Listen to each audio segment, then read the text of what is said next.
My name's Kent Gunn. I'm, like Stan, an amateur magician. I just spend more money at it than he does. That's not clear. That's impossible. Well, we're going to do the $5,000 cups and balls here in just a minute, so I don't think Stan's that stupid. I grew up away from other magicians. I spent most of my adult life in the United States Navy. I rode submarines for 20 years. So the stuff I do looks different than the stuff you'll see other magicians do. It's not better. I hope it's not worse, but it is definitely different, okay?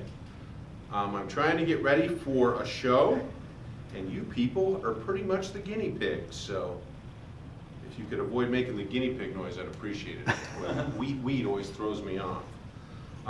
You guys have probably already seen a bunch of 4-ace tricks, and I sort of don't like them on one level, because when the magician takes the aces and loses them in the deck, there's always that moment where you know that's when he's controlling the aces. Do you guys know what I'm talking about? Mm-hmm. They do some sort of shifty, evil, dark-hearted, mean-spirited thing.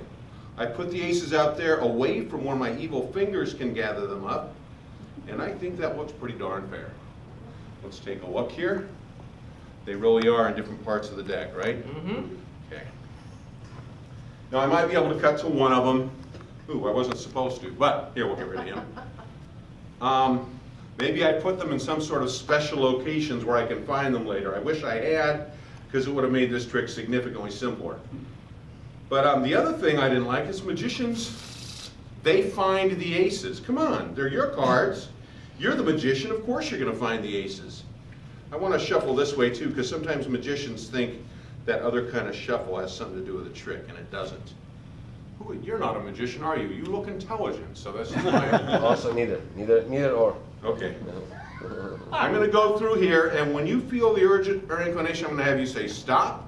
I'll stop, throw these over. I did not get an ace. Maybe you can get closer. Don't worry about hitting it exactly. You just got to get close. When you feel like it, sir, just say stop. Stop. This one or this one? The next one. C5, much closer than I got with a jack. That's good. That's not bad at all. One more time, sir. Stop. Kind of slow, isn't it? This one or this one? Above. Okay, maybe you are going to be a magician. No, you're doing great. And the fourth time for me, if you would. One more time. Just say stop. Here or again here. Queen. But see, I hate magicians who have the spectators fail at any level. So as you go through here, I just wanted you to get close. Me too. Okay. Yeah, so you notice that every time you stopped me, you got about as close as you possibly could to one of the 4 aces. And oddly enough, I call that trick close. Oh,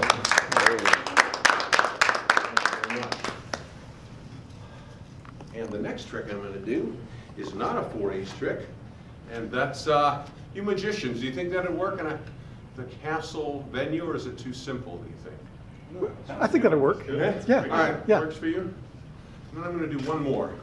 What's your name, young lady? Cindy. Cindy, you're a magician, aren't you? No. Oh, okay, then I like you even better. Just touch one of those that looks friendly for me, if you would. The 9 of spades, and your name, sir? Zev. Zev. Yes. You speak Hebrew, Zev? Yes. Yeah, imagine that. Okay, now you probably don't remember because I asked him a question, changed the subject, it's not fair, and as I did that, I brought your 9 up here to the top, okay? Wasn't fair, so don't let me do that again. If I say your name, it's Cindy, right? So you can't help but look up. That's when I do it, so don't look up, okay? And it's Zev, right? Mm-hmm. Don't look away, because if you do, it's too easy to become distracted. It is. Now, that's not your card, is it? No. Cindy. Yep. See? Ooh, she is looking. That's good, but it really didn't. That part we were pretty clean on, so it really didn't matter. Yeah. For the last time, Cindy, do you want that card to go to the top or to the bottom? It's up to you. Do you want to see it happen visibly? Invisibly. Say invisibly, because then it happens really fast. It's kind of cool. All right. This is a class, right? So we're going to do the explanation phase. Sure. Take one of these out of here and just make sure I don't see it, Cindy. Please, just take one. And tell everybody that probably wasn't a coincidence. Been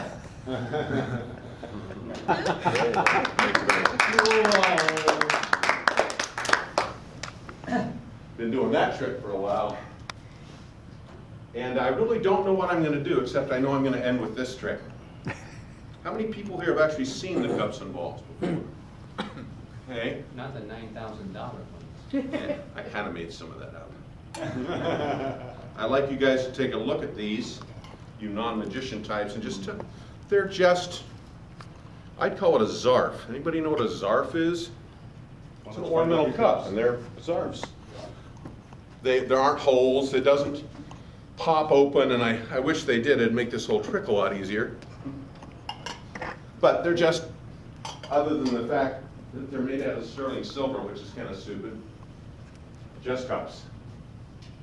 And these guys are, well, you know, why did a grown man walk around with little cat toys? I don't know. But they are essentially cat toys. If you've seen the trick before, most magicians use balls that are all the same color. I don't because I can't. I actually learned this trick standing behind the counter of a magic shop. Don't listen to me, I'm just going to yak.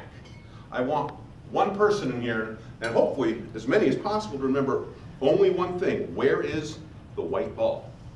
We got it? We know where the white ball is? I didn't start out with any extras, right? We good on that? 3 little balls, 3 little cups. What am I forgetting? The magic wand. Because that tells me when the magic's going to start, and hopefully won't stop for just a couple minutes. Thank you very much. It's probably the first time I did this trick for real people. I'm looking down and a little nervous, and people are making that strange noise you just made in it. It kind of confused me and threw my timing off. But I'm getting used to it, hopefully. I'm going to do that again. The white ball really is in the middle. I put red and green here, hopefully just, I hate sleeves, on either side. And on a good day, this goes a lot better. Yeah, we'll just make that one go away because I don't need it. And this one's the hard one because it has to go further to get back under the cup. Yeah. Now, I really did work in a magic shop as a young kid, and we sold this trick, and it was like $40, okay? So young magicians like me generally couldn't afford stuff like that, so we would make a cheaper version. We would just sell 2 cups with the red and the white ball. You didn't get the fancy magic wand, and you didn't get all 3 balls, but what you did get was the ability to do some pretty good magic tricks, okay? Thank you. Thank you. I really have an advantage here, so what I'm going to do is get rid of some of my props, and unlike some magicians, we're not going to bring stuff back out like that's just not right. If you guys would pay special attention to this part, it'd make me really happy. Because every other magician I know, when they put a ball under a cup like that, they lift it up and it's not gone, and I always figured it ought to go at that point. You know, you're going to give it all that drama, you might as well go for it, right? If I put the green ball back, is anybody keeping track of how many balls should actually be left at this point? Just the white one? But it is the cups and balls, therefore I think it's important to bring our buddies back out for their last bound. Magicians, this is where the loading sequence starts. You guys ready for the loading sequence? My name's Kent Gunn, and I've always called this the fun shop cups and balls. I'm always sort of surprised when they're there myself. And that's it, folks. Thank you very much.